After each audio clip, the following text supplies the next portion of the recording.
Let's make a start. So, first of all, we've got 3 sentences here. Each are written in present perfect. The first one here, the students have completed the worksheet. Here we've got an affirmative sentence, and here we can see the structure of an affirmative sentence in present perfect. We start with the subject, which in this case is the students. Then we use the auxiliary verbs have or has, depending on the subject. And then we've got the past participle. The next sentence, here we've got a negative. The students have not completed the worksheet. Our structure is the same, but we use the word not in between the auxiliary verb and the past participle. And finally, we've got a question. Have the students completed the worksheet? Here what's happened is that we've changed the position of our auxiliary verb and the subject. We put have or has first, and then the subject, and then the past participle. Okay, so I've mentioned past participle a few times. What is the past participle? It's not the same as the past simple form of a verb. But the great thing is that a lot of the time for regular verbs, it is the same. Here are a few regular past tense verbs we can see on this table. So in the left column, we've got the base verbs. In the middle column, we've got the simple past form. And the last column, we've got the past participles. Have a quick read through those.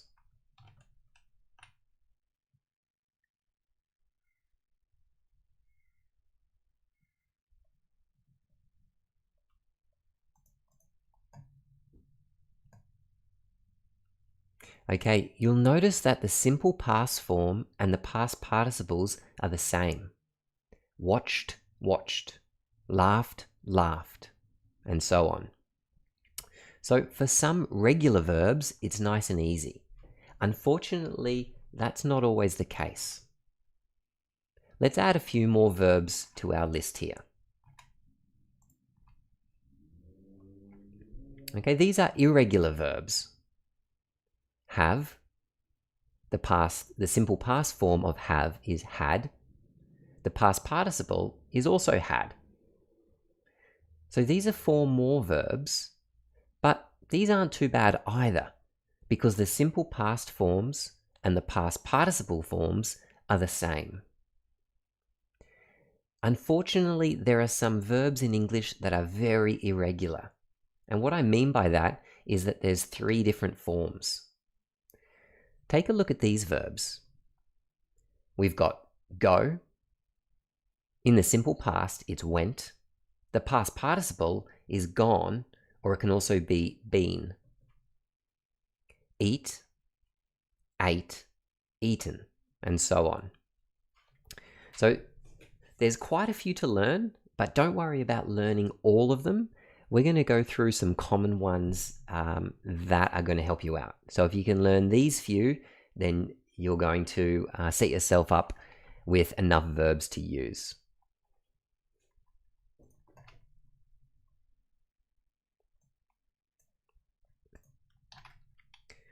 Okay, so let's go back to the structure very quickly. We mentioned the auxiliary verbs have and has are used. So when do we use have and when do we use has? Well, we use has if our subject is third person singular. For example, if our subject is he, she, or it. We use have for all of the other subjects.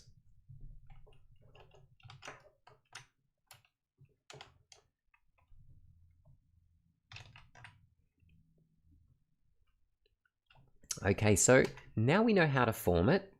Let's have a little chat about when it's used and why it's an important tense.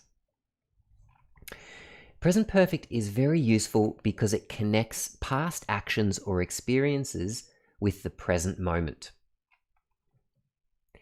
But working out when exactly present tense is needed can be a little bit tricky if you're learning English for the first time. Present perfect is used to talk about events during unfinished time periods. Okay, this is an important concept, an unfinished time period. Here are some time periods that are finished, and here are some that are unfinished. Finished time periods include last week, yesterday, last month. They're all time periods that have been and gone. We're not in them anymore. Unfinished time periods, well, they're periods of time that we're still in. Whether it's this week or today or this month, these time periods haven't yet finished. So if we're using an unfinished time period, we're using present perfect tense. Another time that present perfect is used is when we're talking about expected events. Events that we expect to happen, but haven't happened yet.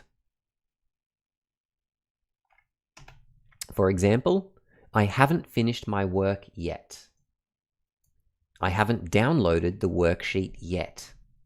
We expect those events to happen, they just haven't yet. So we use present perfect. We also use present perfect for life experiences and accomplishments. Things that we've achieved, things that we've done.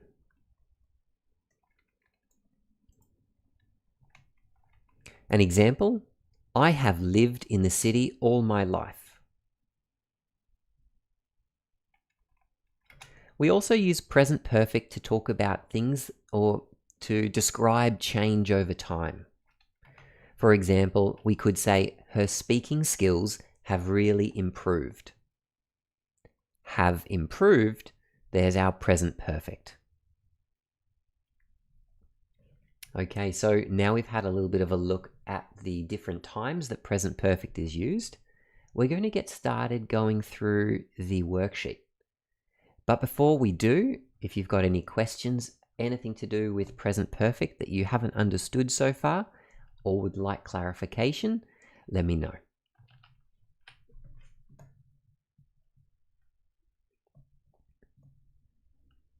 Okay, it seems like everyone is on the right track, which is great.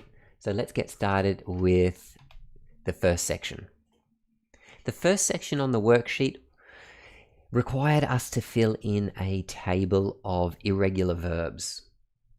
So we're starting with the verb send. That's the base form. The simple past form, sent, and the past participle is also sent. I have sent a letter, for example. The next verb is has. The simple past form is had. The past participle is also had. You might say, I have had enough food. The next verb is go. This is one of those very irregular verbs where the simple past is different to the past participle. The simple past is went. The past participle is gone or been. I have gone or I have been.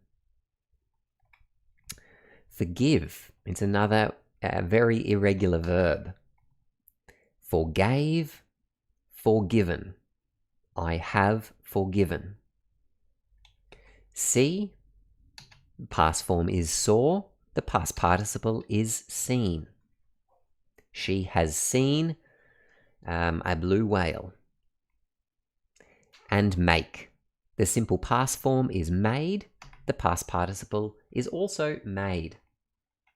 Let's go through them using using each of the subjects and the auxiliary verb that matches it. So for example, the first verb we're going to go through is sent. I have sent, you have sent, he has sent, we have sent, they have sent. The next one, had. I have had, you have had, he has had, we have had, they have had. Okay, this is good practice, so make sure you're reading along with me, keeping an eye out for when we come up to third person singular. Instead of have, we say has. Let's go to the next verb, which is gone. I have gone, you have gone, she has gone, we have gone, they have gone. Now been. I have been, you have been, it has been, we have been, they have been. Okay, onward to the next verb, forgiven. I have forgiven, you have forgiven, he has forgiven, we have forgiven, they have forgiven. Okay, 2 more verbs to go. Seen, which is the past participle of see. I have seen, you have seen, she has seen, we have seen, they have seen. And the last one, made. I have made, you have made, he has made, we have made, they have made. Okay, so that was a nice easy activity, just for you to practice, to get used to using the past participles when we're using present perfect. Don't get confused, we don't use simple past when we're using the present perfect tense. Okay, before we move on to section 2, if anybody's got any questions, now's the time to let me know.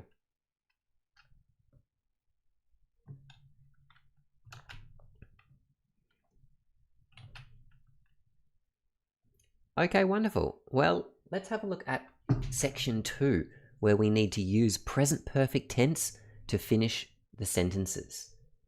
And we've got affirmatives, questions, and negatives, so we'll have to keep an eye out for those. The first one. Our subject is we, and our verb is see. Do you remember the past participle of see? Seen. We have seen this movie many times. The next one. Our subject, the student. Our verb, improve. We haven't used the verb improve yet. It's a regular verb, so the past participle is improved. The students have improved a lot this year.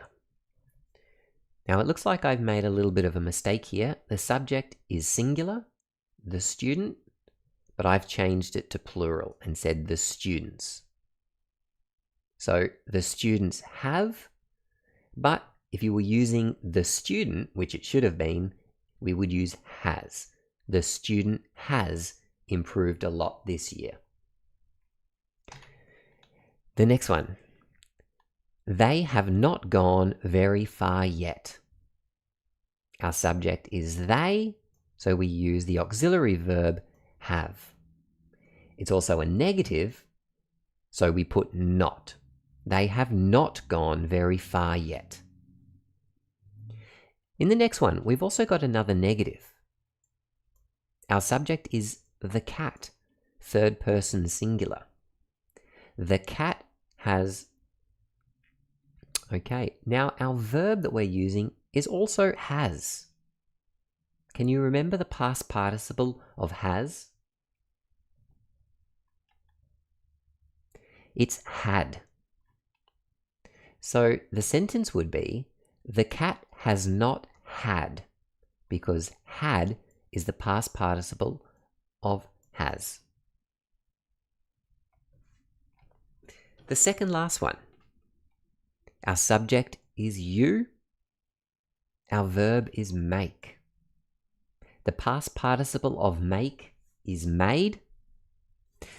It's also important to know here that we're writing a question. So we're not going to start with the subject this time. We're going to start with the auxiliary verb. Do we need have or has? Our subject is you, so we need have. Have you made any mistakes so far?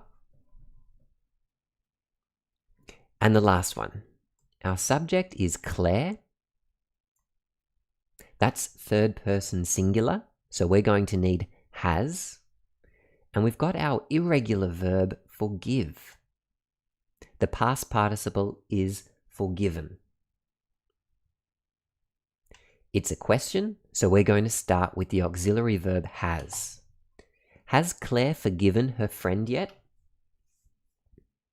There are a couple of tricky ones there. How did you go?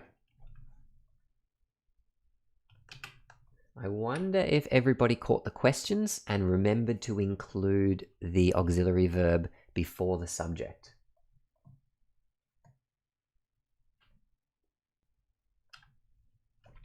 Okay, section number 3. Let's see what we had to do here. We have to unjumble the sentence parts and then rewrite each correctly. Okay, these ones we won't spend too much time on. These ones should be a little bit more straightforward. The first one, I have finished my homework already.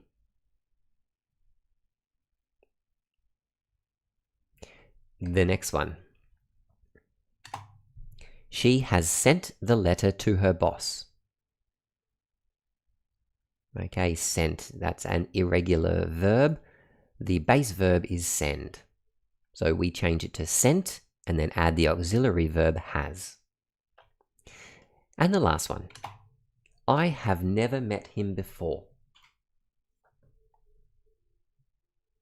You'll often see the word never used with present perfect because remember we're talking about life experiences or accomplishments. That means quite often we would be referring to things that we have never done. Okay, hopefully you went well with that section and are ready to move on to number 4.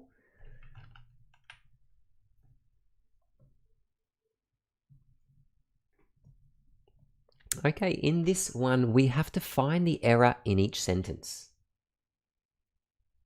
Then rewrite them correctly. Let's see if we can spot what is wrong with these sentences.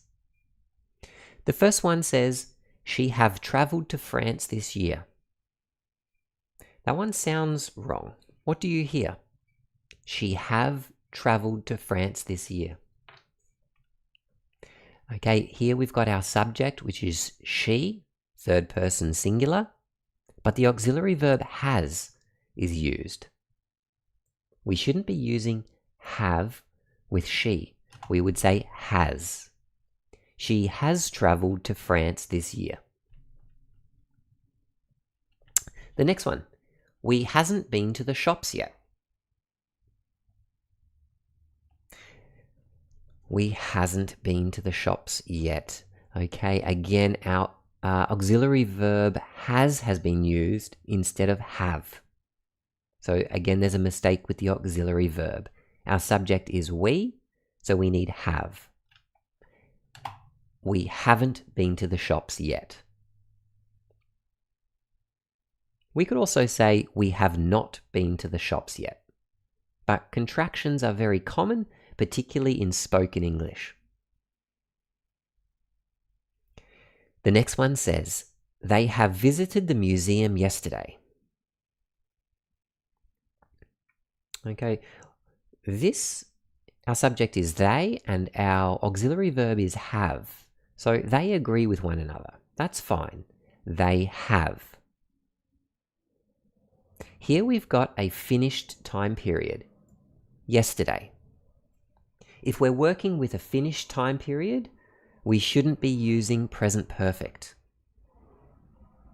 So to fix this up, we could use simple past and say they visited the museum yesterday. They visited the museum yesterday. In the correct sentence, we're using past simple. And the last sentence, I haven't saw her in a long time. I haven't saw her in a long time. Okay, this sentence, the past simple form of see has been used. Saw. If we were in past simple, we would say, I saw her yesterday, or I saw her at the shops. But here, if we're using present perfect and saying have not or haven't, we're going to need the past participle, which is seen. I haven't seen her in a long time. The past participle of see is seen. Okay, that brings us to the end of the worksheet and the end of the lesson. Have a quick think about how you went. Is there any concept there that we've touched on, and we went very quickly? Is there any concept there that you need a little bit of extra work with or help with? Is there any question about any of the answers that I gave or any of the things that I talked about? I'll stick around for a little bit longer. If you do have any questions or any comments or anything, let me know and I'll see what I can do to help. Otherwise, if you're going to finish up here, then thanks very much for joining us. And there'll be another live lesson next week, so make sure you keep an eye out for the post. And if you've got any suggestions as well about what topics you'd like me to cover in these lessons, let me know.